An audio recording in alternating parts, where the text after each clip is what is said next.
Question number 17 start करते हैं। Question number 17 में दिया हुआ है एक 3 इक्वेशन दी हुई है। चलो ठीक है, देखते हैं। नॉन होमोजीनियस है और चलो काफ़ी सारी कंडीशंस है। एक कॉमन कंडीशन नहीं दी हुई है, तो हमें इस क्वेश्चन के अंदर सबसे पहले डी फाइंड करना पड़ेगा। 1 1 1 2 3 2 2 3 ए स्क्वायर माइनस 1। या जगह हम इसको एक्सपेंड करते हैं, डी की वैल्यू फाइंड करते हैं। कितना आएगा 1, ये इससे मल्टीप्लाई होगा, ये आएगा 3a² -3 -6, फिर -1 2a² -2 -4 +1, ये आएगा 6 - 6 दैट इज 0। ये आएगा 3a² -9, यहाँ से आएगा -2a² +6, ये इक्वल हो जाएगा यहाँ से a² -3। डी की वैल्यू आ गई a² -3। अब थोड़ा सा हम इनके ऊपर ध्यान दें। देखो, इनफाइनाइट सॉल्यूशन a = 4 पे और इनकंसिस्टेंट, इनमें से कोई सा भी इसका आंसर नहीं होगा। अगर a की वैल्यू 4 पुट करता हूँ तो d नॉट इक्वल टू 0 आएगा। थोड़ा थोड़ा आइडिया हमें यहीं से लग जाएगा। अगर a की वैल्यू 4 ली जाएगी तो d नॉट इक्वल टू 0 आएगा। नॉट इक्वल टू 0 में तो यूनिक सॉल्यूशन होता है, ठीक है, तो ये भी नहीं होगा। अगेन a = 4 होगा तो भी इनकंसिस्टेंट भी नहीं होगा। तो d से हमें एक बात तो पता चल गई कि इन दोनों में से एक आंसर होगा। चलो भाई, पर अब बाकी जो ये आंसर दे रखे हैं, और ये भी देखो, वैसे तो इस क्वेश्चन का आंसर तुम इन लोगों को मिल चुका है। तीसरे में क्या होता है, यूनिक सॉल्यूशन दे रखा है a = √3 पे। क्वेश्चन तो यही हो चुका है वैसे। ये a = √3 पे यूनिक सॉल्यूशन, ये भी 0 आ जाएगा। 0 होता तो यूनिक सॉल्यूशन नहीं होता। तो फाइनली मिलके इसका कौन सा आंसर आएगा, इसका डी आंसर आ गया इसका। इनकंसिस्टेंट इसी पे मिलेगा ये। पर फिर भी हम इस क्वेश्चन के अंदर आगे भी थोड़ा सोल्व करके दिखा सकते हैं। वैसे इसका आंसर डी हो चुका है। अगर हम चारों कंडीशन में ध्यान देंगे, इस वाले पे तो क्या होगा, डी नॉट इक्वल टू 0। इस वाले पे क्या होगा, डी नॉट इक्वल टू 0। इस वाले केस में क्या होगा, डी इक्वल टू 0। जब डी नॉट इक्वल टू 0 होता तो यहाँ यूनिक होता तो चल जाता। ये यूनिक की कंडीशन है, ये भी यूनिक की कंडीशन है। ये वाली कंडीशन होती है या तो इनफाइनाइट सॉल्यूशन या फिर नो सॉल्यूशन। तो यूनिक सॉल्यूशन यहाँ भी नहीं है, तो तीनों ऑप्शन गलत हो गए। बस फाइनली डी ऑप्शन जो है इसका सही हो जाएगा। पर फिर भी इस क्वेश्चन के अंदर हम आगे बढ़ते हैं। हम D1 फाइंड करते हैं भाई। D1 इसके अंदर आएगा, यहाँ पे ये 2 5 a-1 यहाँ पे आ जाएगा, और ये 1 3 3 और 1 2 a² -1 यहाँ आ जाएगा। इसको अगर हम एक्सपेंड करते हैं तो ये आएगा 2, यहाँ से आ जाएगा 3a²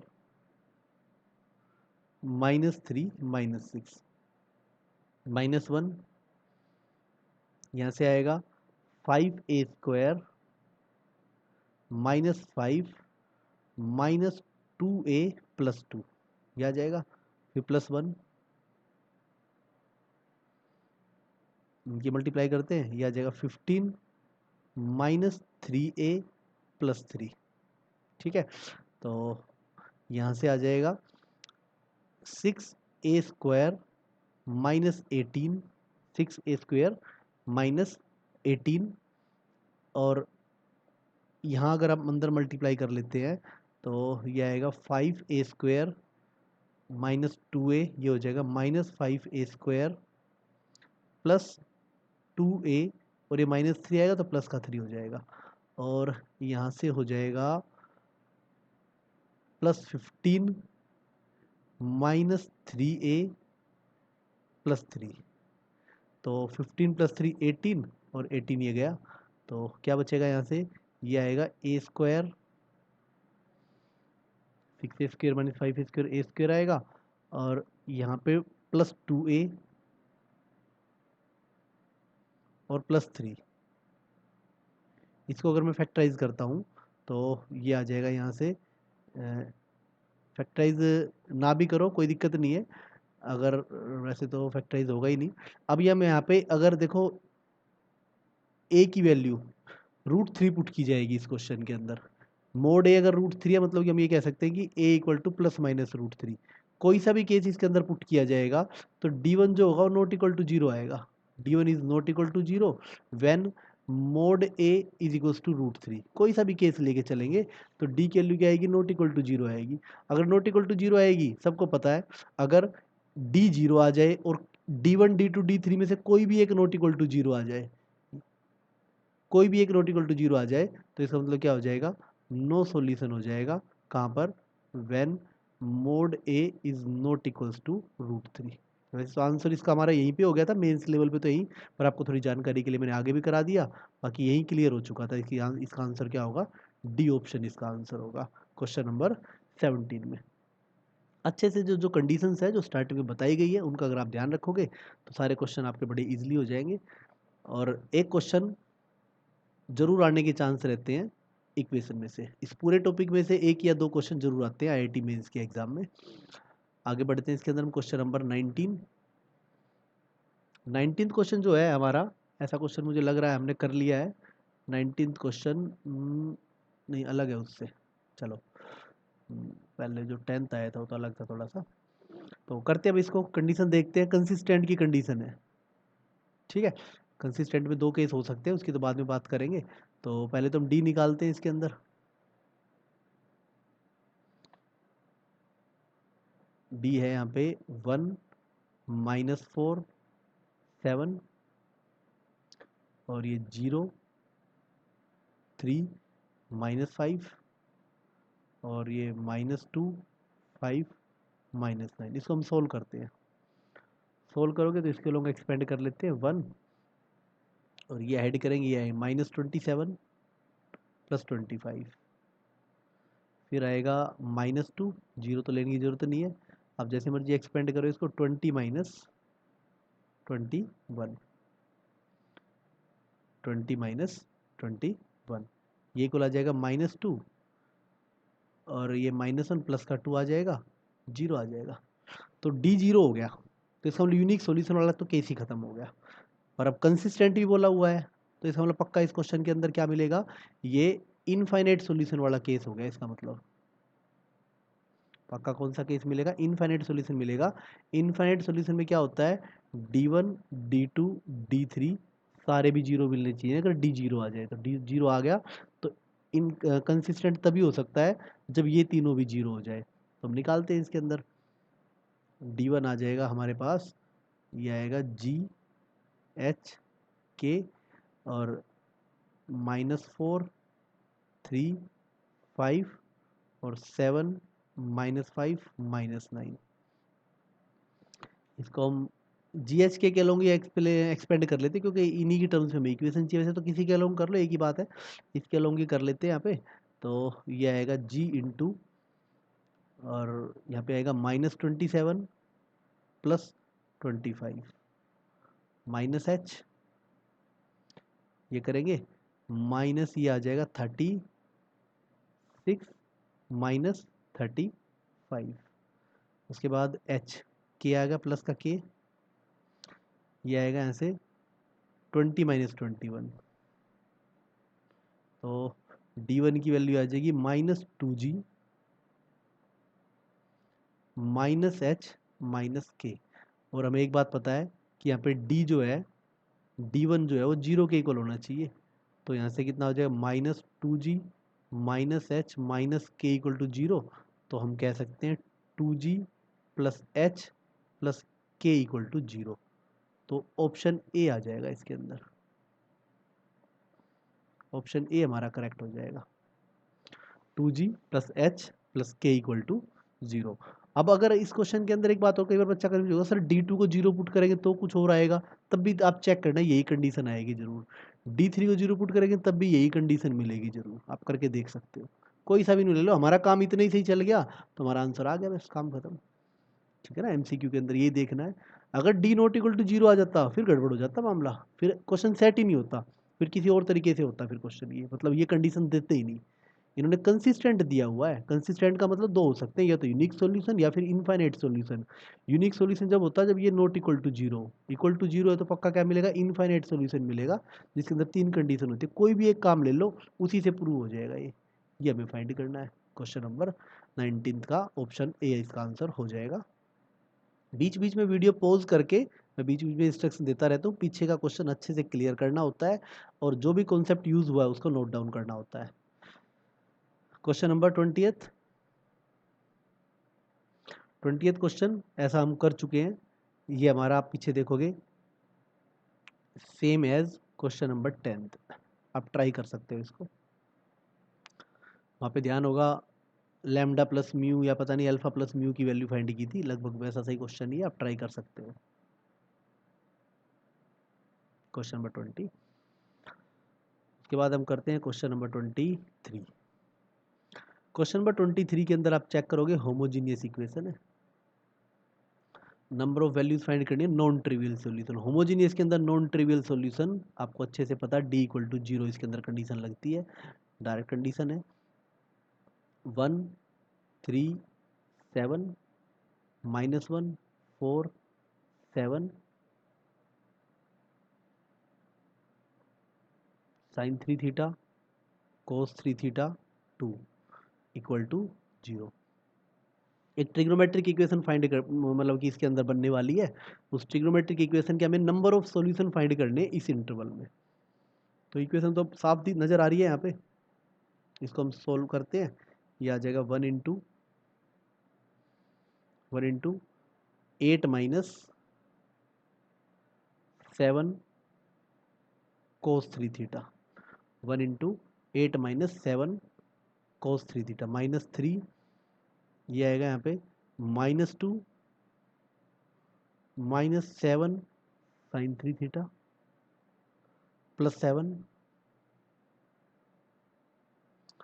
minus cos 3 theta -4 sine 3 theta और इक्वल टू जीरो। थोड़ा इसको सोल्व करते हैं, ये आ जाएगा 8 minus 7 cos 3 theta +6 +21 sine 3 theta -7 cos 3 theta -28 sine 3 theta equal to zero. इसको हम सोल्व करते हैं, 8 + 6 14 और बाकी सारे थोड़ा सिंप्लीफाई करके राइट में ले जाते हैं, ये आ जाएगा 14 कोस 3 थीटा और ये आएगा माइनस प्लस का 7 हो जाएगा उधर जाके +7 साइन 3 थीटा। 7 से पूरी इक्वेशन को डिवाइड कर देते हैं, ये आ जाएगा यहाँ से 2 equal to 2 cos 3 theta plus sine 3 theta. और ये इधर आएगा, तो इसको अब हम ट्रिग्नोमेट्रिक इक्वेशन सोल्व हो जाए इस तरीके से हम कुछ सोचते हैं इसके बारे में, और ये आ जाएगा यहाँ पे साइन 3 थीटा। अब फॉर्मूले लगाते हैं, 2 कॉमन आएगा यहाँ पे, सॉरी 2 कॉमन आएगा, 1 माइनस कोस थीटा का फॉर्मूला होता है 2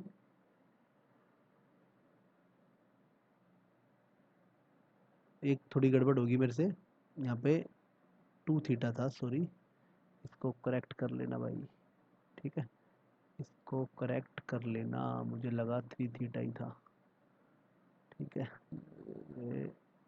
2 थीटा 2 थीटा 2 थीटा, ठीक है भाई। तो 2 कॉमन ले लेंगे तो कितना बचेगा, 1 माइनस कोस 2 थीटा बचेगा, उसका फॉर्मूला होता है 2 साइन स्क्वायर थीटा, और साइन 3 थीटा का फॉर्मूला होता है 3 sine theta -4 sine cube theta, ठीक है।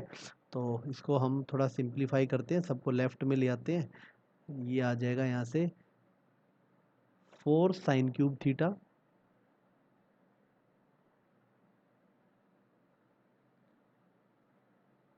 +4 sine square theta -3 sine theta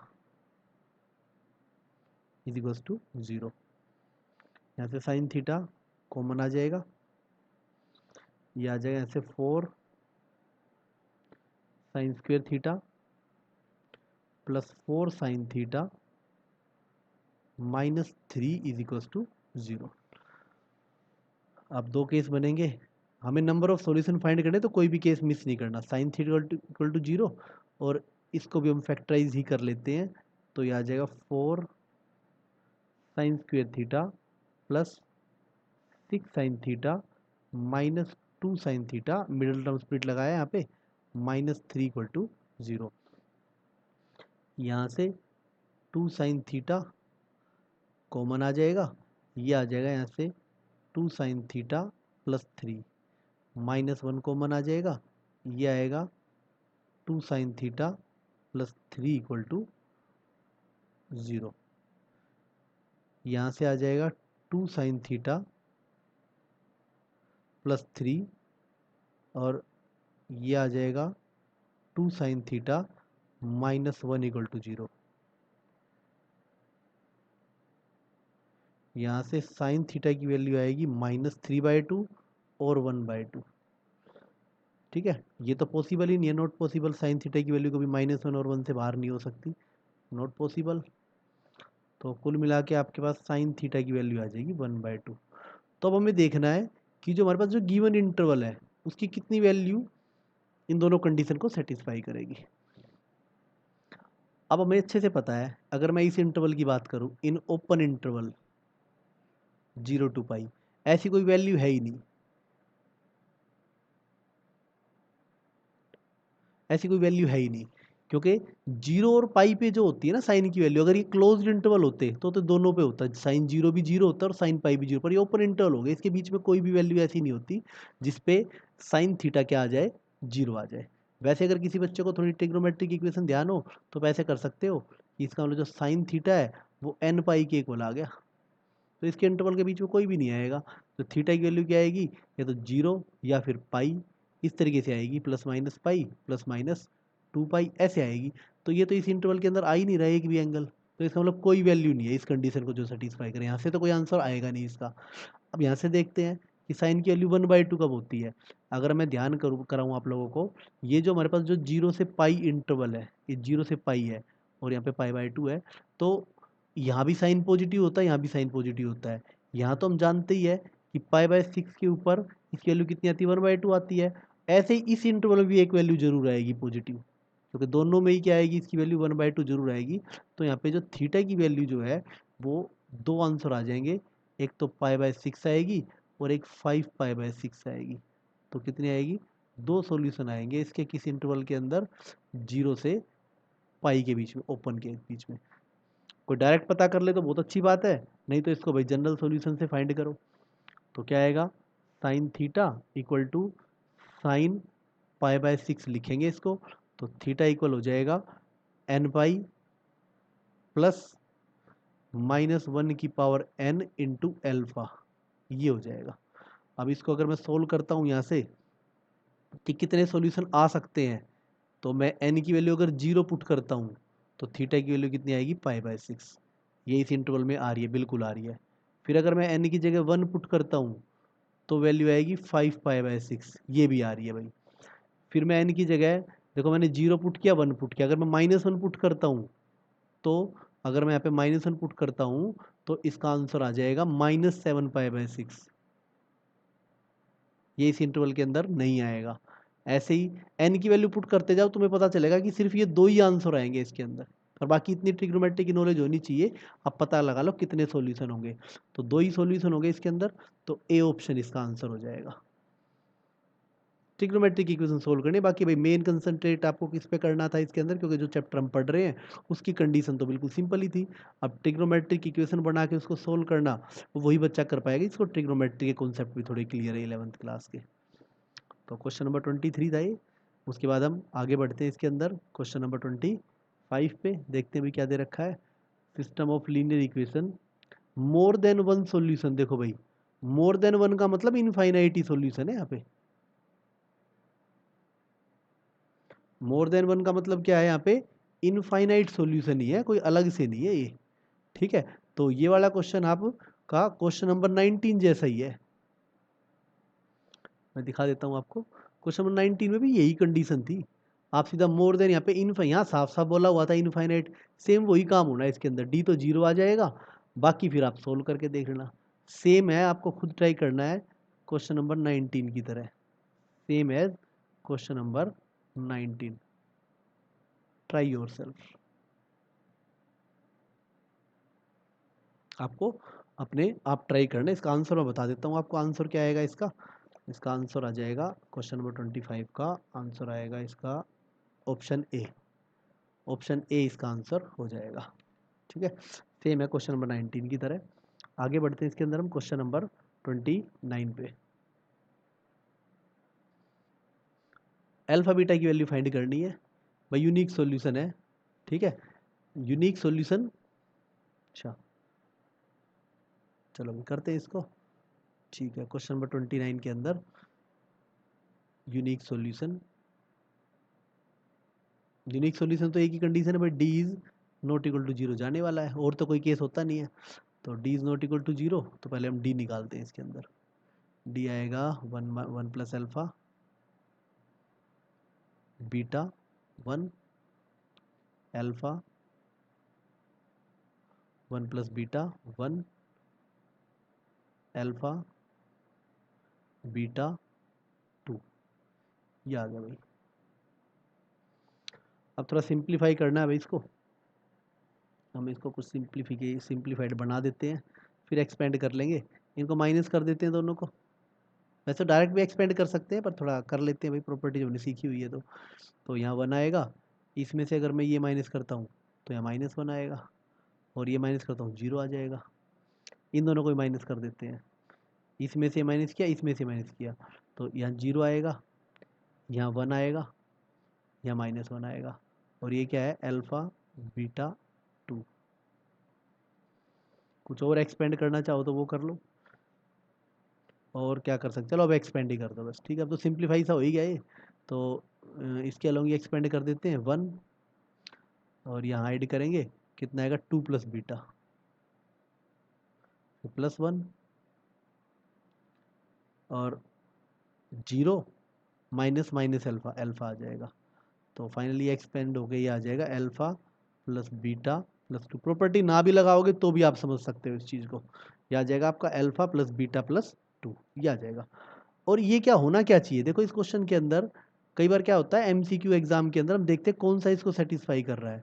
हमें ये देखना है कि alpha plus beta plus 2 not equal to 0 आना चाहिए, तो इनमें से कौन सा केस इस चीज़ को सेटिस्फाई कर रहा हो, देख लेते हैं बस, कोई दिक्कत नहीं है। तो देखो कोई भी वैल्यू पुट कर, मतलब एक तरह से हम ये कह सकते हैं कि अल्फा प्लस बीटा की वैल्यू जो है वो नॉट इक्वल टू -2 आनी चाहिए ऑर्डर्ड पेयर के अंदर। ये अल्फा है, पहले वाला अल्फा है इसके अंदर, दूसरा बीटा है, इन दोनों की वैल्यू 6 आ रही है, तो ये ठीक है भाई। इन दोनों की वैल्यू -2 आ रही है, इनका सम भी करोगे तो ही -2 आएगा, इनका सम भी करोगे तो ही -2 आएगा। तो इसमें कोई सा भी इसके अंदर सेटिस्फाई नहीं करेगा, सिर्फ ये वाला सेटिस्फाई करेगा। इसका क्या होगा, हमें वो अल्फा बीटा लेने हैं जिनका सम -2 के इक्वल नहीं आ रहा हो, नॉट इक्वल टू -2 होना चाहिए यहाँ पे, क्योंकि D should not be equals to 0। तो यहाँ पे क्या आ जाएगा, इसका ऑप्शन ए इसका आंसर हो जाएगा, ठीक है। जरूरी नहीं होता अल्फा बीटा की वैल्यू ही फाइंड कर पाएंगे हम।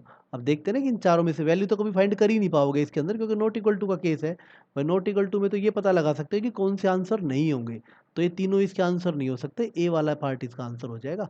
क्वेश्चन नंबर 29 था हमारा ये। आगे बढ़ते हैं इसके अंदर हम, नेक्स्ट क्वेश्चन नंबर 31। बड़ा अच्छा क्वेश्चन है ये भी, नॉन ट्रिवियल सॉल्यूशन है, और ये इक्वेशन होमोजीनियस है, दिख नहीं रही होमोजीनियस, पर देखो यहाँ पे ये x है भाई, इसको तो इधर ही लेके जाएंगे ना, कांस्टेंट होता तो यही रहने देते राइट में, पर वेरिएबल इसको तो राइट में लेके जाएंगे, लेफ्ट में लेके जाएंगे। तो एक तरह से जो ये लैम्डा एक्स है ये इधर ही आ जाएगा x के साथ में, x minus lambda x -2y -2z equal to 0। तो थोड़ा सिंप्लीफाई करेंगे तो ये बन जाएगा 1 minus lambda into x -2y -2z equal to 0। ये एक होमोजीनियस इक्वेशन है। ऐसे ही सेम जो दूसरी वाली इक्वेशन है, इसमें भी लैम्डा वाई को हम लेफ्ट में लेके जाएंगे, तो ये आएगी x plus 2 minus lambda y plus z equal to 0। फिर तीसरे वाला, ये भी ऐसे ही इधर जाएगा, तो ये आएगा minus x minus y minus lambda z equal to 0। तो तीन इक्वेशन आ गई, तीन होमोजीनियस इक्वेशन है। होमोजीनियस इक्वेशन में नॉन ट्रिवियल सॉल्यूशन है, तो सब जानते हैं भाई। क्या इसके अंदर तो क्या निकलता है, हेयर डी क्या है, 0 के इक्वल होना चाहिए। अब भाई निकालते हैं इसको, सिंपल क्वेश्चन है। एक डिटरमिनेंट बनेगा, इसके अंदर क्या आएगा, ये 1 माइनस लैम्डा, ये -2, ये -2, ये 1, ये 2 माइनस लैम्डा, और ये 1, और ये -1, ये -1, और ये माइनस लैम्डा। अब अगर इसको एक्सपेंड किया जाए, एक्सपेंड करते हैं भाई, सिंपली एक्सपेंड करेंगे तो इसका क्या आंसर आएगा, देखते हैं। हमें क्या बताना है, लैम्डा की वैल्यू नहीं फाइंड करनी, ये बताना है कि लैम्डा के कितने आंसर आएंगे, ये बताना है। लैम्डा के कितने आंसर इस क्वेश्चन के अंदर आएंगे। इसको मैं सिंप्लीफाई करता हूँ, इसके लोग एक्सपेंड कर देता हूँ भाई। कितना आएगा ये, 1 माइनस लैम्डा, और ये मल्टीप्लाई करते हैं, -2 lambda plus lambda square minus minus में +1 हो जाएगा, +2। ये हाइड करते हैं, ये आएगा माइनस लैम्डा +1, ये आ जाएगा, या फिर -2, यहाँ से आएगा -1 प्लस 2 माइनस लैम्डा, ये आ जाएगा। और इक्वल टू 0 तो बाद में रख लेते हैं। अब इसको हम अंदर मल्टीप्लाई भी कर लेते हैं साथ साथ। कितना आएगा, -2 लैम्डा प्लस लैम्डा स्क्वेयर +1, फिर माइनस लैम्डा से मल्टीप्लाई करते हैं, +2 lambda square minus lambda cube minus lambda, यहाँ अंदर मल्टीप्लाई करते हैं, -2 लैम्डा +2, और यहाँ से हो जाएगा +2, और ये प्लस का 1 आएगा, बल्कि माइनस का 2 हो जाएगा, ठीक है। चलो कोई बात नहीं, -4 और +2 लैम्डा। अपने अकॉर्डिंग आप इसको सिंप्लीफाई करना। अब अगर इसको आप सिंप्लीफाई करते हो तो ये आपका आ जाएगा, इसको मैंने 0 के इक्वल पुट कर भी कर देता हूँ, पर थोड़ा सिंप्लीफाई कर लेते हैं। चलो पहले क्या है यहाँ पे, माइनस लैम्डा क्यूब, ठीक है। और देखते हैं क्या क्या सिंप्लीफाई इसके अंदर हो रहा है। अब लैम्डा स्क्वेयर की टर्म देखते हैं, लैम्डा स्क्वेयर +2 लैम्डा स्क्वेयर, और तो कहीं नहीं है, तो ये आ जाएगा +3 लैम्डा स्क्वेयर। अब यहाँ पे -2 लैम्डा, ये -3 लैम्डा हो गया, ये 2 लैम्डा से 2 लैम्डा तो काट देते हैं, ये आएगा -3 लैम्डा। और देखते हैं भाई क्या है, ये 2 + 2 -4 कट गया, प्लस का 1 बच गया बस। अब ये सारा क्या है, 0 के इक्वल है, 0 के इक्वल है, तो ये आपका आ जाएगा। अगर आप लेफ्ट साइड में देखते हो तो माइनस कॉमन ले काट देंगे, फिर लैम्डा -1 का होल क्यूब 0 के इक्वल आ जाएगा। लैम्डा की सिर्फ एक सिंगल वैल्यू आएगी बस।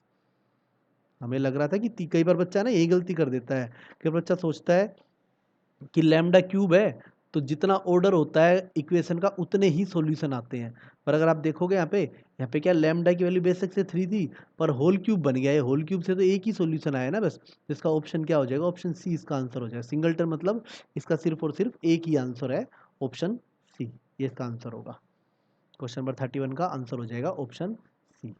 उसके बाद हम नेक्स्ट बढ़ते हैं आगे, क्वेश्चन नंबर 34 पे हम बढ़ते हैं। अच्छा भी, बड़ा अच्छा क्वेश्चन है ये भी। नॉन जीरो सॉल्यूशन है, होमोजीनियस इक्वेशन है। नॉन जीरो का मतलब बात कर रहे हैं नॉन ट्रिवियल सॉल्यूशन की, और इसके अंदर एक्स वाई जेड का भी यूज हो रहा है। मतलब तुम्हें नॉन ट्रिवियल सॉल्यूशन फाइंड करने पड़ेंगे यार, नॉन ट्रिवियल सॉल्यूशन फाइंड करके यहाँ पुट कर दो, ठीक है। नॉन ट्रिवियल सॉल्यूशन फाइंड करके यहाँ पे पुट कर देने बस। भाई नॉन ट्रिवियल सॉल्यूशन के अंदर ये के का भी चक्कर पड़ेगा, पहले तो यहाँ पे के निकाल लेते हैं भाई। नॉन ट्रिवियल सॉल्यूशन है, पहले तो इस के को हटाते हैं। नॉन ट्रिवियल सॉल्यूशन के अंदर क्या होता है, D0 के इक्वल होता है होमोजीनियस के अंदर। तो ये आपका डिटर्मिनेंट आएगा 1 के 3 के -2 एंड 2 4 -3। इसको जब हम सोल्व करते हैं तो ये आएगा 1 इंटू, हाइड किया, -3k प्लस 8 और यहाँ से आएगा -k और ये हाइड किया -9 प्लस 4 प्लस 3, ये आ जाएगा 12 - 2k। इसको हम सिंप्लीफाई करते हैं और ये 0 के इक्वल है, ये भी बात हमें ध्यान रखनी है।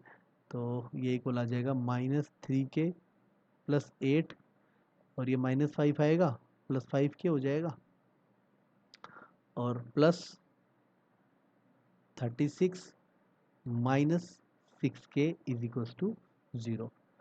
थोड़ा सोल्व करते हैं भाई यहाँ पे इसको।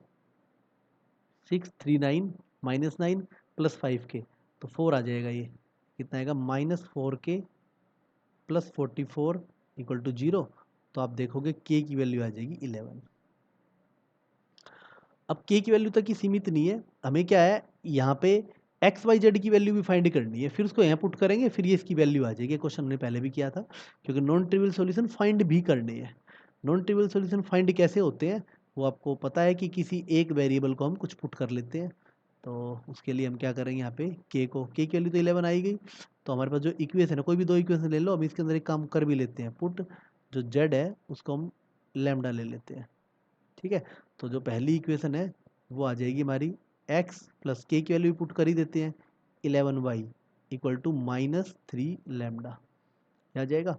और यहाँ से ये आएगा 3x plus 11y is equals to 2 lambda. दोनों को माइनस करते हैं तो ये आ जाएगा -2x कैंसिल आउट और इक्वल टू -5 लैम्डा। तो यहाँ से x की वैल्यू आ जाएगी, x की वैल्यू निकल के आ जाएगी आपकी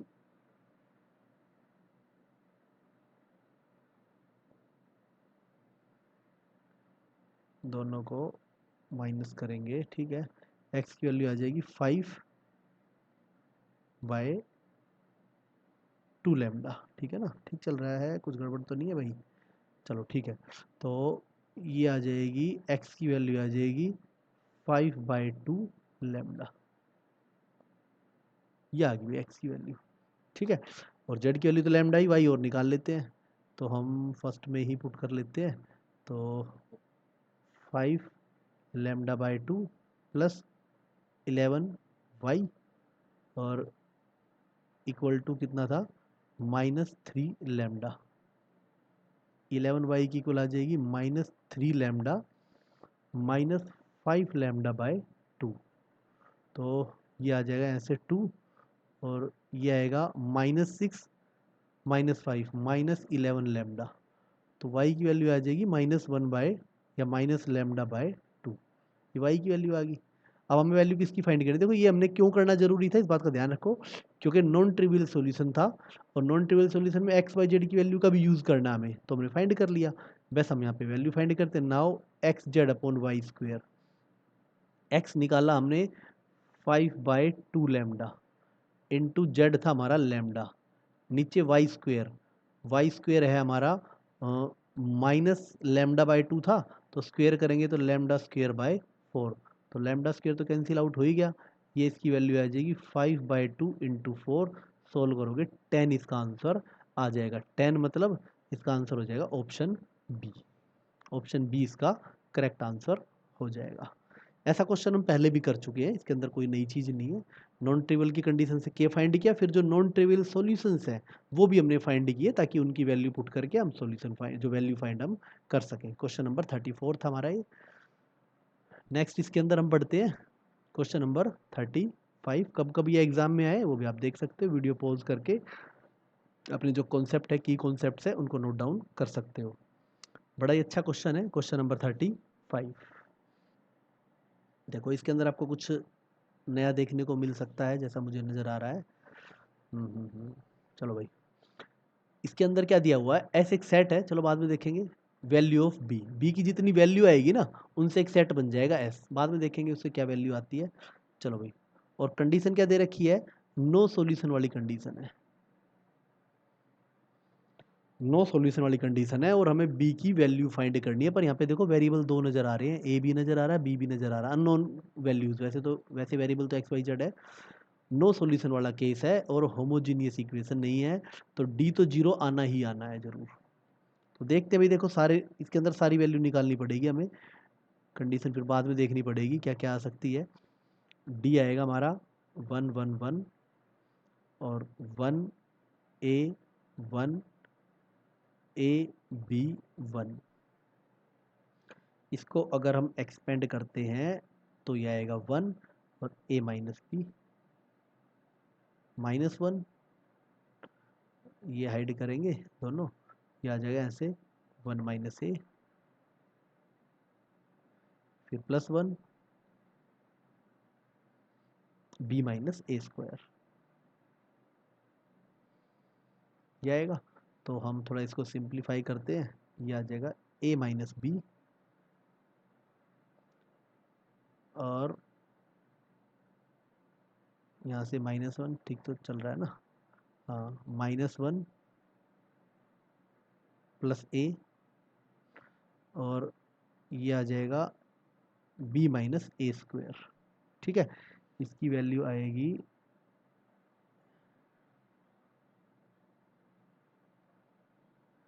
1 1 1 और ये 1 और ए बी 1।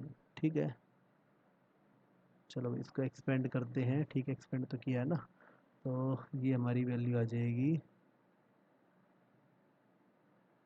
बी,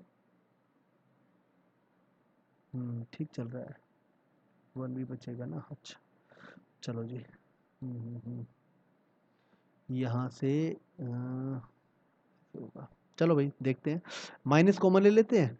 तो माइनस कॉमन लेने से ये बचेगा ए स्क्वायर -2a+1, तो ये इक्वल आ जाएगा नेगेटिव ऑफ a-1 का whole square, negative of a-1 का होल स्क्वायर। तो हमें यहाँ पे d तो मस्ट जीरो होना चाहिए, here d must be zero.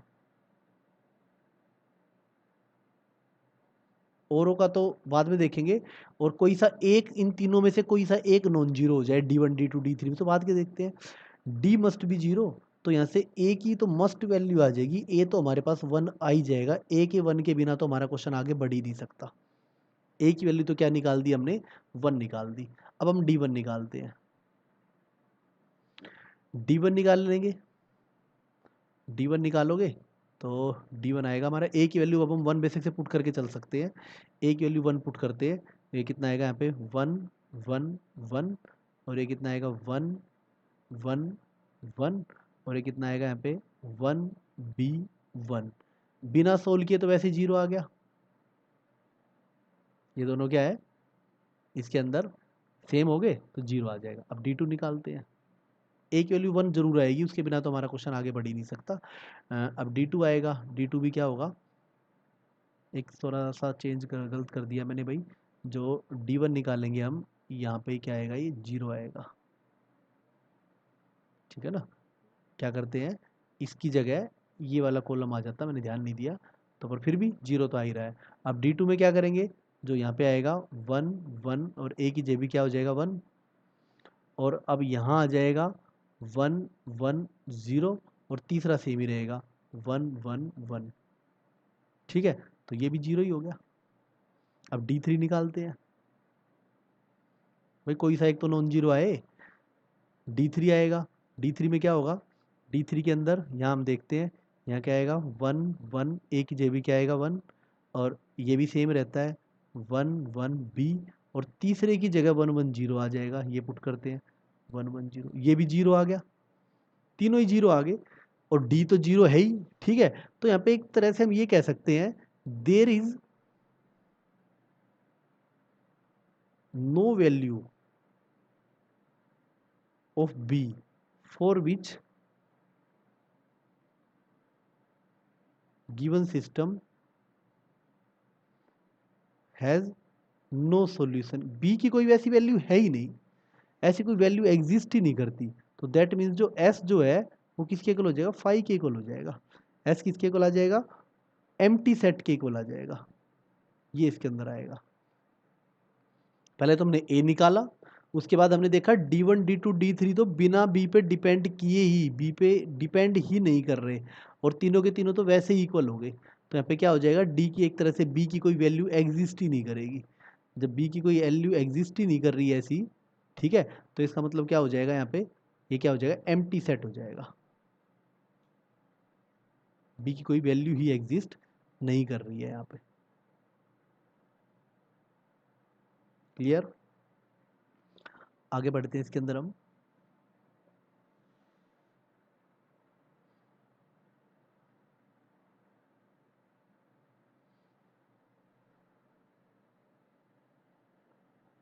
Question number 35।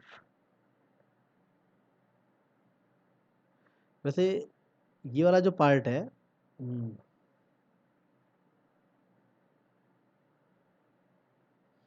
ठीक है, एम्प्टी सेट हो जाएगा। वैसे इसके इनफाइनाइट सॉल्यूशन भी हो सकते हैं भाई वैसे।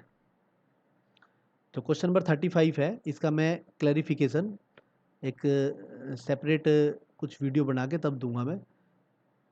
अब इसका जो यहाँ पे D5 भी हो सकता है, या हम ये कह सकते हैं कि B की कोई भी वैल्यू भी हो सकती है, B पे डिपेंड ही नहीं कर रहा, तो B की कोई भी वैल्यू भी हो सकती है इसका आंसर। B की जब कोई भी वैल्यू होगी तो इसका मतलब क्या हो जाएगा, जो S जो है यहाँ पे इन्फिनिटी के इक्वल भी हो सकता है, इनफाइनाइट सेट भी इसका आंसर हो सकता है वैसे।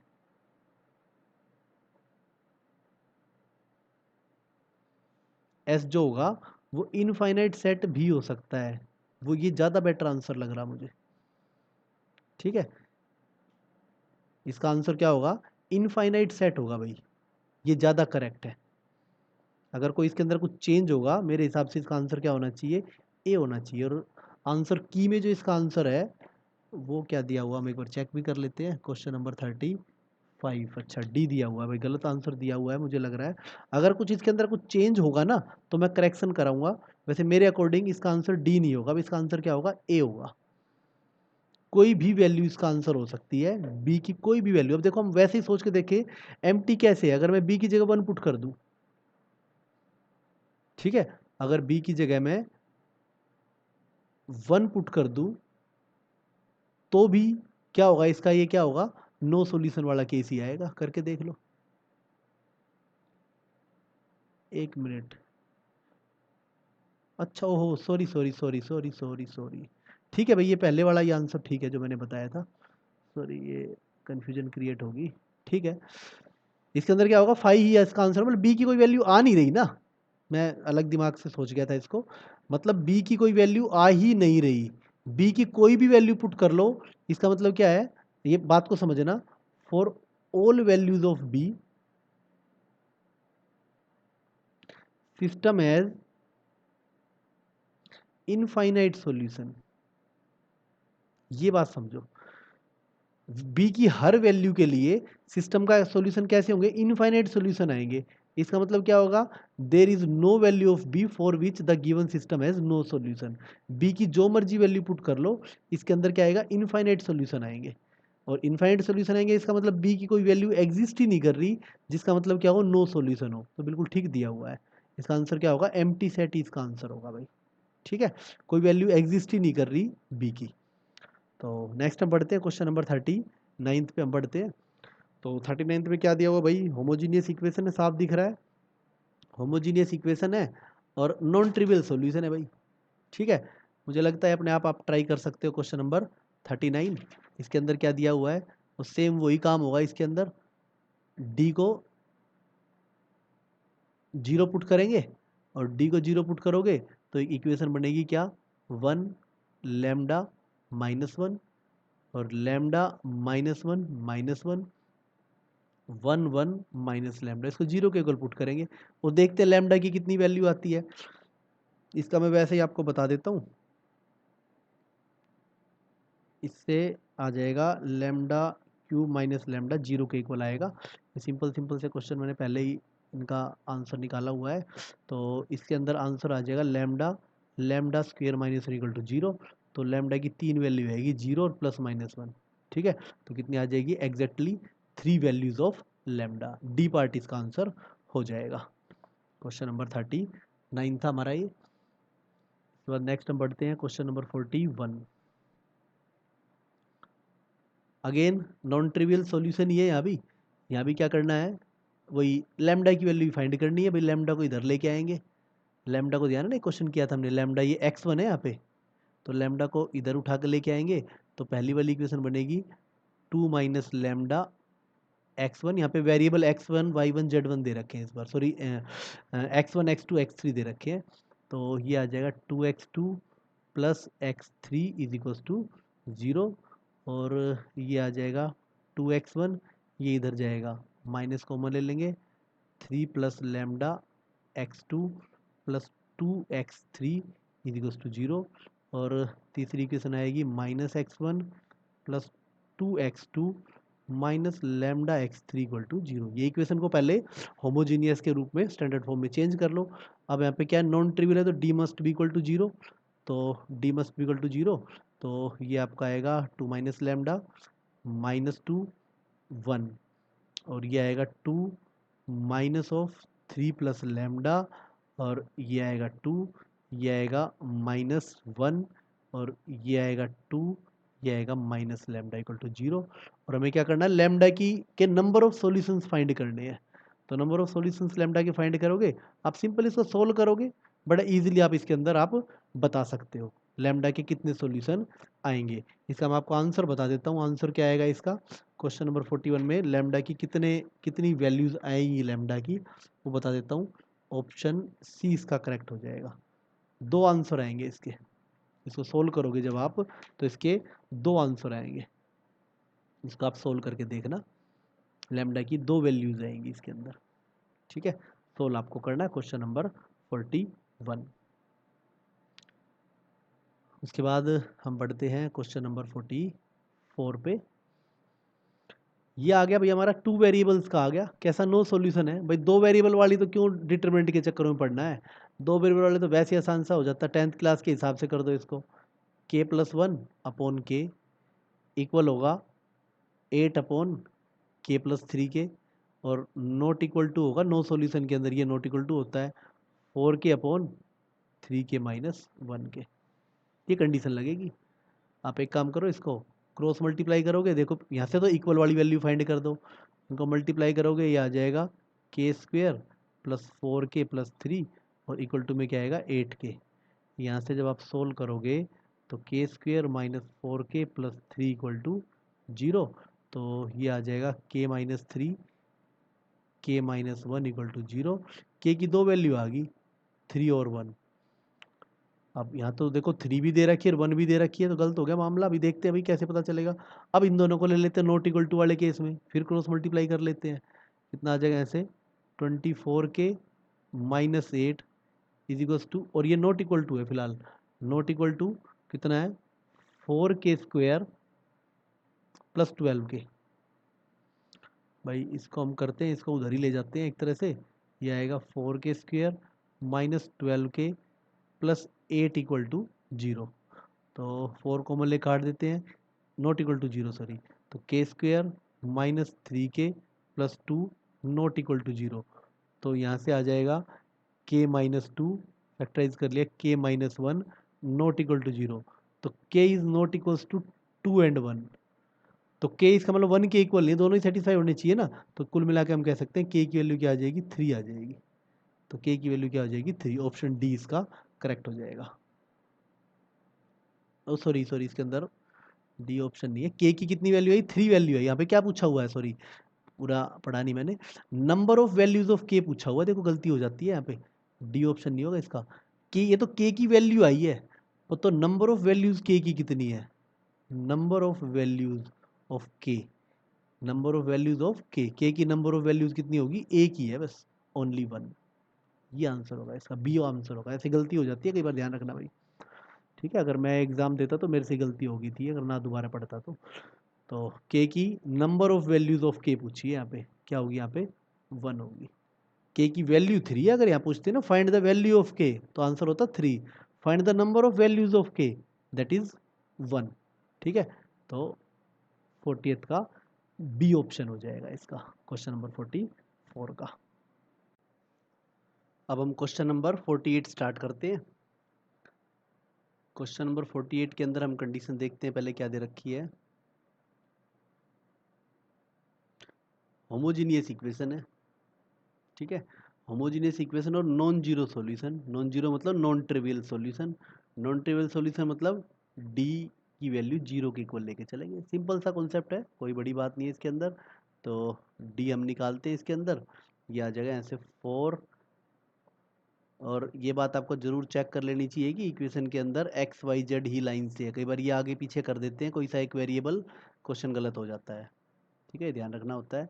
ये आएगा के 4 1 और ये आएगा 2 2 1 इज इक्वल्स टू 0। तो साफ आंसर आता नज़र आ रहा है मुझे, ठीक है, बड़ी सिंपल सा आ जाएगा ऐसे 4।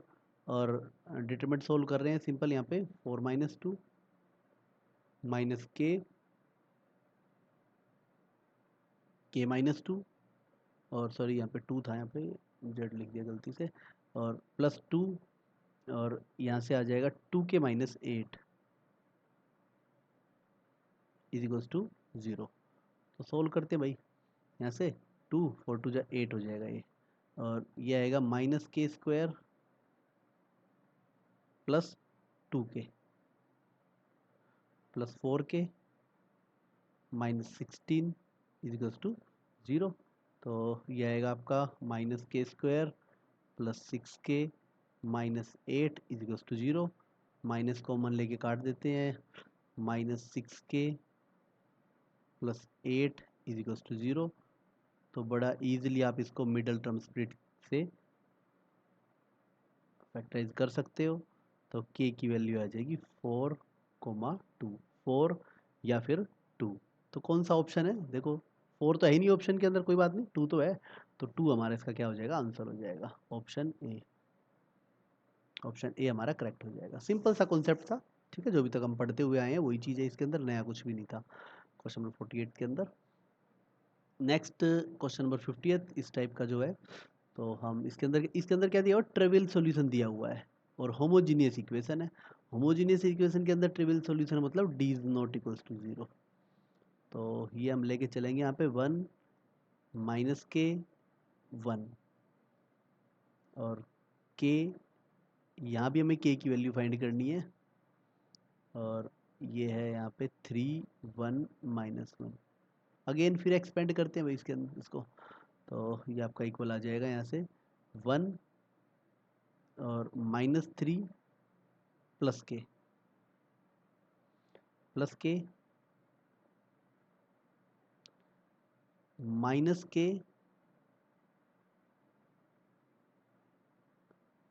+3k और फिर +1 k -9। और ये नॉट इक्वल टू 0 है, इस बार इक्वल टू 0 नहीं है। तो इसको हम सिंप्लीफाई करते हैं, -3 +k और ये 2k आ जाएगा, प्लस में हो जाएगा 2k² और ये हो जाएगा ऐसे आपका k -9 is not equals to 0। तो ये आपका आएगा 2k² +2k -12 is not equal to 0। 2 से डिवाइड कर सकते हैं यहाँ पे भी, k² +k -6 is not equal to 0। Middle term split से फैक्टराइज करते हो तो ये आएगा आपका k +3 k -2 is not equal to 0। तो फाइनली हम ये कह सकते हैं कि k की वैल्यू -3 और 2 इनके इक्वल नहीं है। मतलब k की वैल्यू क्या है, all real numbers accept these two numbers. तो हम ये कह सकते हैं k बिलोंग कर जाएगा रियल नंबर -2 -3। तो हमारा इसका आंसर हो जाएगा ऑप्शन बी ऑप्शन।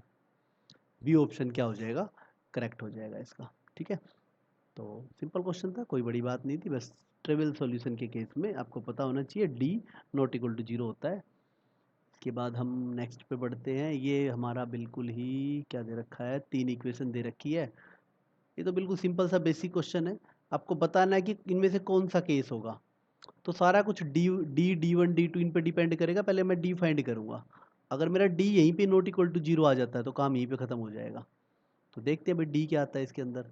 डी आएगा यहाँ पे 1 2 1 2 3 1 3 5 2, ये डी आ गया। इसको सोल्व करते हैं। सोल्व करेंगे कितना आ जाएगा, 1 इंटू 3 टू जा 6 माइनस 5, या आई डी क्या 6 माइनस 5, फिर -2, यह आ जाएगा यहाँ से 4 माइनस 3, फिर +1 10 माइनस 9, यहाँ 1 आएगा, यहाँ -2 आएगा, 1 आएगा, सोल्व करके 0 आ रहा है भाई ये तो। ठीक है, तो 0 आ रहा है, डी 0 आ गया, तो इसका मतलब हमारा ये यूनिक सॉल्यूशन वाला केस तो खत्म हो गया। और वैसे इसके अंदर है ना एग्जैक्टली 3 सॉल्यूशन तो कभी नहीं हो सकते, या तो एक सॉल्यूशन होता है या इनफाइनाइट होते हैं। ऐसा नहीं होता कि 2 सॉल्यूशन हो जाए 3 हो जाए, तो ये 2 तो इसका आंसर है नहीं पहली बात तो। अब नो सॉल्यूशन या इनफाइनाइट सॉल्यूशन वो डी पे D1 D2 D3 पे डिपेंड करते हैं। अगर ये तीनों के तीनों भी जीरो आ जाए D1 D2 D3, अगर ये तीनों जीरो आ जाते हैं तो इनफाइनाइट सॉल्यूशन हो जाएगा। इनमें से कोई भी नॉट इक्वल टू जीरो आ जाए, कोई भी एक नॉट इक्वल टू जीरो आ जाए तो दैट मीन्स क्या हो जाएगा, नो सॉल्यूशन। तो चेक करते हैं भाई बारी बारी तीनों। तो हम D1 फाइंड करते हैं। D1 के अंदर जो फर्स्ट कॉलम है ये आ जाएगा 3 3 1। तो ये वाला जो कॉलम है ये फर्स्ट की जगह आ जाता है, बस बाकी सेम ही रहते हैं। यहाँ पे कितना आएगा 2 3 5 1 1 2। करते हैं भाई इसको सिंप्लीफाई, कितना आ जाएगा 3, और यहाँ से आ जाएगा 6 माइनस 5 -2 और 6 माइनस 1 और +1, यह आ जाएगा 15 माइनस 3। तो अगर इसको एक्सपेंड किया जाए 1 आएगा, 1 3 जा 3 हो जाएगा, यहाँ से 5 आएगा, 5 2 जा -10, और ये 12 आ जाएगा +12। सोल्व करोगे 5 आएगा जो कि नॉट इक्वल टू जीरो आ गया, बस आगे करने की जरूरत ही नहीं है। तो कौन सा केस हो जाएगा, ये नो सॉल्यूशन वाला केस हो जाएगा। नो सॉल्यूशन मतलब ऑप्शन डी करेक्ट हो जाएगा, क्वेश्चन नंबर 53। अगर ये जीरो आ जाता तो हम यहीं पे नहीं छोड़ सकते, फिर हमें D2 भी फाइंड करना पड़ता, फिर हमें अगर D2 भी जीरो आ जाता फिर हमें D3 फाइंड करना पड़ता। अगर तीनों जीरो आ जाते तो इनफाइनाइट सॉल्यूशन, और कोई भी एक नॉट इक्वल टू जीरो आ जाए तो क्या होता है, इसके अंदर नो सॉल्यूशन होता है। Question number 53। नेक्स्ट पे हम आते हैं क्वेश्चन नंबर 59। 59th क्वेश्चन के अंदर बड़ा ही अच्छा क्वेश्चन है, 3 रियल नंबर दे रखे हैं। ठीक है भाई, अच्छा ये क्या दे रखा है इस क्वेश्चन के अंदर, एक्स वाई जेड के बारे में कुछ बोला हुआ है। एक्स वाई जेड जो है नॉट ऑल जीरो, 3 इक्वेशन दे रखी है उन्होंने, थोड़ा सा इक्वेशन सिंपल सी वे में ना दे के थोड़ा उलझा सी रखी है। Not all zero, not all zero का मतलब क्या है कि नॉन ट्रिवियल सॉल्यूशन है, और ये होमोजीनियस इक्वेशन, क्योंकि इनके अंदर कांस्टेंट नहीं है ना, तो होमोजीनियस इक्वेशन है। तो क्या होगी, नॉट ऑल जीरो मतलब नॉन ट्रिवियल सॉल्यूशन है। तो पहले इक्वेशन बनाता हूँ मैं। जो पहले वाली इक्वेशन है हमारी वो बन जाएगी x minus C y minus B z equal to zero. देखो होमोजीनियस है इक्वेशन, ठीक है। इसको भी इनको भी हम लेफ्ट में ले जाते हैं, लेफ्ट में लाएंगे तो -cx और +y minus A z is equal to zero, ये सेकेंड इक्वेशन। थर्ड ये भी लेफ्ट में जाएंगे, -bx minus A y plus z equal to zero. 3 homogeneous equation है, उनके जो वेरिएबल्स है उनमें वो तीनों के तीनों जीरो नहीं है, मतलब नॉन ट्रिवियल सॉल्यूशन है। तो नॉन ट्रिवियल सॉल्यूशन के केस में क्या होता है, D is equal to zero. Simple question हो गया, बस ये कंडीशन जिस बच्चे ने समझ ली उसके लिए कोई दिक्कत है ही नहीं इस क्वेश्चन के अंदर। तो ये हमारा आ जाएगा 1 माइनस सी माइनस बी और -c 1 -a -b is equal to zero. तो इसको हम सिंप्लीफाई करते हैं, ये आएगा 1 और यहाँ से आ जाएगा 1 minus A square plus C, expand कर रहा हूँ सिंपल, माइनस सी और ये हो जाएगा माइनस ए बी, फिर ये माइनस बी आएगा और यहाँ से आ जाएगा ए सी प्लस बी, और ये जीरो के इक्वल है। हम करते मल्टीप्लाई, आ जाएगा 1 minus A square minus C square minus A B C minus A B C minus B square equal to 0। ये सारे जितने भी ए बी सी वाले टर्म उसको राइट में ले जाओ, तो 1 इक्वल हो जाएगा यहाँ से a square plus b square plus c square plus 2abc। तो कुल मिला के इसका जो आंसर है, यही तो हमसे पूछा गया था, इसका आंसर 1 आ जाएगा। ऑप्शन ए जो है इसका करेक्ट हो जाएगा, कोई दिक्कत नहीं इसके अंदर। ठीक है, सिंपल, बस क्वेश्चन को थोड़ा समझना था। ये क्वेश्चन बिल्कुल क्लियर, इक्वेशन से एकदम नज़र नहीं आ रही, एग्जाम में अगर आ जाता है तो जिस बच्चे ने समझ लिया कि इस टॉपिक का क्वेश्चन है ये, ठीक है, कि डिटरमिनेंट्स मैट्रिक्स से रिलेटेड है, वो इसको बड़ा इजीली कर देगा, नहीं तो बड़ी प्रॉब्लम हो जाती है इस क्वेश्चन को समझने में। ठीक है, आपको ध्यान रखना है। अच्छा क्वेश्चन था, क्वेश्चन नंबर 59। नेक्स्ट हमारा आ जाता है क्वेश्चन नंबर 67। क्वेश्चन नंबर 67 जो है हमारा, उसके अंदर 3 इक्वेशन दे रखी है भाई, ठीक है, और नो सॉल्यूशन की कंडीशन है। तो अल्फा की वैल्यू देखनी इनमें से कौन सी होगी। ठीक है, नो सॉल्यूशन है तो होने क्या वाला है इसके अंदर, डी तो 0 होने वाला है, और D1 D2 D3 ये नॉट इक्वल टू 0 होने वाले, इनमें से एटलीस्ट वन, कोई एक हो जाए बस। देखते हैं, हमारा काम जब तक चलता है देखते हैं। तो हम सबसे पहले इसके अंदर डी फाइंड करते हैं। डी आएगा यहाँ पे अल्फा 1 1 1 अल्फा 1 1 1 अल्फा। 0 के इक्वल है, इसको सोल्व करते हुए सबसे पहले तो आएगा ये अल्फा, और अल्फा स्क्वेयर -1 और ये आएगा अल्फा -1 +1, और ये आएगा 1 माइनस अल्फा, 0 के इक्वल है। तो हम थोड़ा इक्वेशन सिंप्लीफाई करते हैं। Alpha cube minus alpha +1 +1 minus alpha equal to 0। तो ये आपका आ जाएगा alpha cube -3 alpha +2 equal to 0। Cubic equation है, क्यूबिक इक्वेशन को फैक्टराइज करने के लिए आपने 9th क्लास में सीखा हुआ है फैक्टराइजेशन। इसको हम करते हैं कि कोई एक फैक्टर ढूंढ लेते हैं जिसको पुट करने पे क्या आ रहा हो, यहाँ पे 0 आ रहा हो। कोई एक फैक्टर हम ढूंढ लेते हैं। तो अगर मैं 1 पुट करता हूँ तो देखो 1 से 0 हो रहा है। अगर मैं अल्फा को 1 पुट करता हूँ तो ये क्या हो जाएगा, ये सारा 0 हो जाएगा। तो दैट मीन्स क्या होगा, अल्फा -1, ये रफ का काम है, रफ में करते हैं। मैं अल्फा -1 क्या हो जाएगा, इसका फैक्टर हो जाएगा। अगर अल्फा -1 इसका फैक्टर है तो उसको डिवाइड कर देते हैं इससे। ये फैक्टराइजेशन हम ऐसा 9th क्लास में करते थे हम। -3 अल्फा +2 अल्फा -1 अल्फा स्क्वायर से मल्टीप्लाई करेंगे। बाई डिवीज़न तो आप लोगों को आना चाहिए अच्छे से। ये आ जाएगा माइनस प्लस, ये आ जाएगा अल्फा स्क्वायर -3 अल्फा +2, फिर प्लस अल्फा, और ये आ जाएगा alpha square minus alpha minus plus -2 alpha +2 -2। ठीक है, 0 हो जाएगा ये। तो कुल मिला के हम ये कह सकते हैं कि अल्फा -1 और alpha square plus alpha -2 equal to 0। और यहाँ से आ जाएगा अल्फा -1, इसको भी अगर हम फैक्टराइज करते हैं तो ये आ जाएगा अल्फा +2 अल्फा -1 इक्वल टू 0। तो आपकी अल्फा की दो वैल्यू आपको नज़र आएगी, 1 और -2। अब बस ये गलती मत कर देना कि इसके अंदर एक ऑप्शन आ रहा है ये वाला, ये लगा दो, काम ख़त्म। खाली डी पे डिपेंड नहीं कर रहा ना, हमें नो सॉल्यूशन वाली कंडीशन चाहिए। नो सॉल्यूशन के अंदर डी 0 होना चाहिए, और ये नॉट इक्वल टू 0 भी होनी चाहिए, कोई एक कम से कम इसमें से। ठीक है, तो अभी इनके बारे में मुझे जानकारी नहीं है, तो मैं भी आगे अभी आंसर डिसाइड नहीं कर सकता, क्योंकि तुम देख भी रहे हो यही मिलते जुलते आंसर भी यही है। ठीक है, तो अभी मैं आइडिया नहीं लगा सकता, पर ये बात पक्की है कि इनमें से कोई एक वैल्यू आएगी। दोनों भी आ सकती है, कोई एक आएगी, देखते हैं क्या आएगा।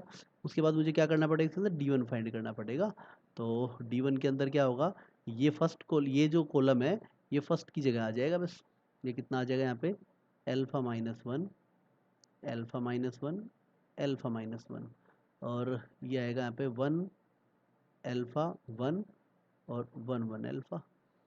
थोड़ा सा हम प्रॉपर्टी यूज़ कर लें इसके अंदर, इससे अल्फा -1 कॉमन ले लेते हैं फर्स्ट कॉलम से।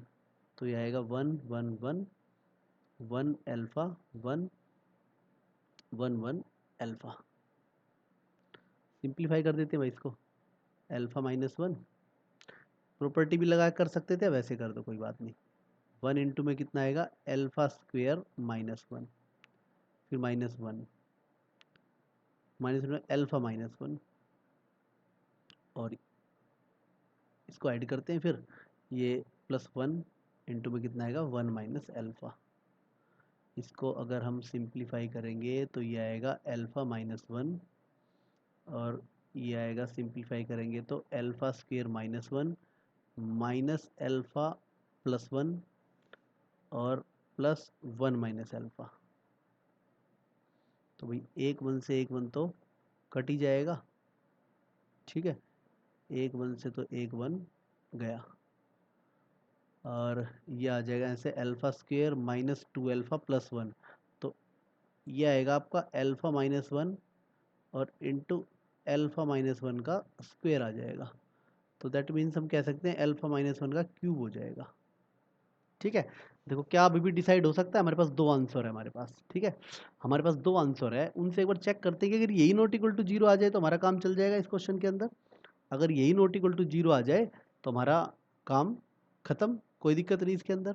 देखो क्या होगा इसके अंदर, जब अल्फा 1 के इक्वल है तो दोनों ही 0 है, डी भी 0 है और D1 भी 0 है, जिसका मतलब मुझे आगे टेस्ट और करने चाहिए। और जब अल्फा -2 के इक्वल है तो D तो 0 है वहाँ पे, और D1 क्या होगा यहाँ पे, और क्या होगा नॉट इक्वल टू 0 आएगा, पुट करके देख लो।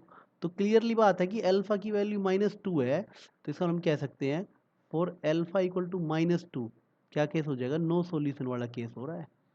तो आगे हमें करने की जरूरत ही नहीं है इसके अंदर, D2 D3 फाइंड करने की कोई जरूरत नहीं है। अल्फा इक्वल टू -2 पे हमारा काम चल गया। अल्फा इक्वल टू -2 पे D तो 0 हो रहा है पुट करके देखेंगे तो, पर D1 के अंदर मैं पुट करता हूँ तो कितना आएगा 9 आएगा, मतलब 0 नहीं हो रहा है वो, ठीक है, तो नॉट इक्वल टू 0 आ रहा है, तो इसका आंसर हो जाएगा अल्फा की वैल्यू क्या हो जाएगी -2 हो जाएगी। क्वेश्चन नंबर 67 का आंसर हो जाएगा ऑप्शन डी। बड़ा ही अच्छा क्वेश्चन था ये भी, ठीक है। तो ध्यान से सुनना, दोबारा भी आप देख सकते हो वीडियो को। उसके बाद नेक्स्ट बढ़ते हैं हम क्वेश्चन नंबर 71। होमोजीनियस इक्वेशन है भाई, साफ नजर आ रही है, और क्या दे रखा, non zero solution, non trivial solution है भाई, पता नहीं कितनी बार ये क्वेश्चन आ लिया। डी 0 के इक्वल है भाई, इसके अंदर हम वैल्यू पुट करते हैं 1 2a a 1 3b b और 1 4c c, ये आ जाएगा। थोड़ा सा अगर सिंप्लीफाई करना चाहो तो कर लो ना, कोई ज़रूरी भी नहीं है कि C1 पे C2 पे हम C2 -2 टाइम्स ऑफ C3 कर देते, थोड़ा बहुत 0 हो जाएगा और कोई बात नहीं है, ये तो 1 1 1 ही रहेगा। इसमें से इसका 2 टाइम्स माइनस कर देते हैं, 0 आ जाएगा, इसमें से 2 टाइम्स यहाँ B आएगा, यहाँ 2C आएगा, और ये कितना आएगा A B C। एक 0 और बनाना चाहो तो बना लो, इसमें से ये माइनस कर देते हैं हम, इसमें से करोगे तो दोबारा फिर ये माइनस ए हो जाएगा, ठीक है ना, ये करने का फ़ायदा नहीं है, इसमें से ये माइनस कर देते हैं, सॉरी, अब क्या करते हैं C3 में से C3 पे C3 -C2 कर देते, थोड़ी 0 बढ़ जाएगी और कुछ नहीं है, बाकी कोई ज़रूरी भी नहीं है कि कोई बच्चा सोचे कि सर क्या ज़रूरत पड़ी, हम तो डायरेक्ट ही कर लेते हैं इसको, तो कोई दिक्कत नहीं है भाई। यहाँ A आएगा, यहाँ 0 आ जाएगा, यहाँ -C आएगा। अब इसको एक्सपेंड कर लेते हैं, चलो एक आधी 0 बढ़ेगी और कुछ नहीं है।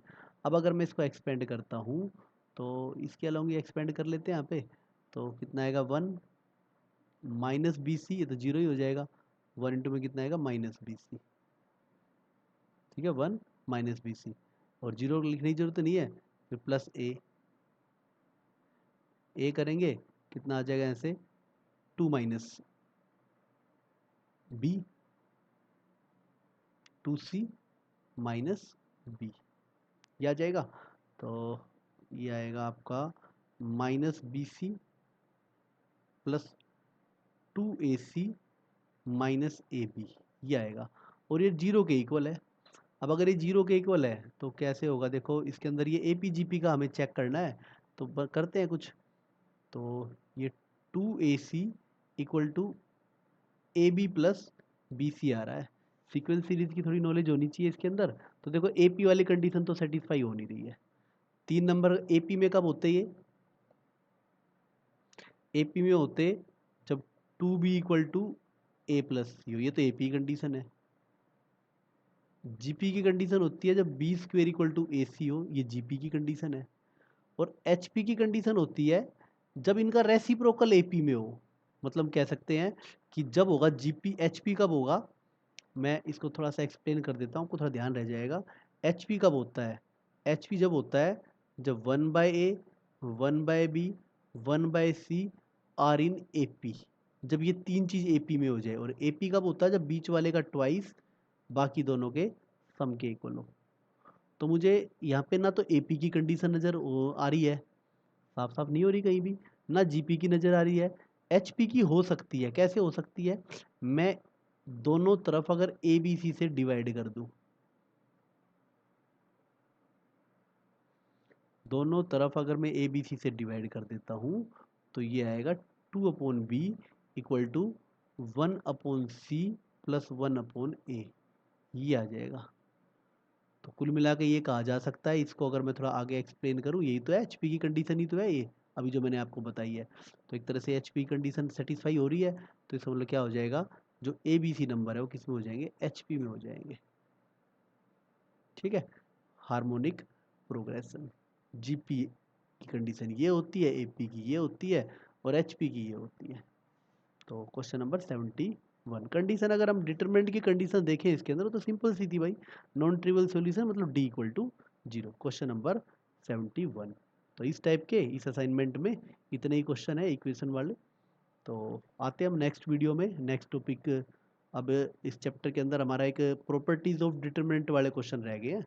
प्रॉपर्टीज तो मैंने सीबीएसई लेवल की जो क्लास ले रखी है उसके अंदर पढ़ा रखी है, तो प्रॉपर्टीज आपको आनी चाहिए, उनको पढ़ लो एक बार। नेक्स्ट वीडियो जब आएगी उसके अंदर आपको प्रॉपर्टीज ऑफ डिटरमिनेंट के बेस पे जो आईआईटी मेंस में प्रीवियस ईयर के जो क्वेश्चन आए हैं वो कराए जाएंगे उसके अंदर। Okay, thank you.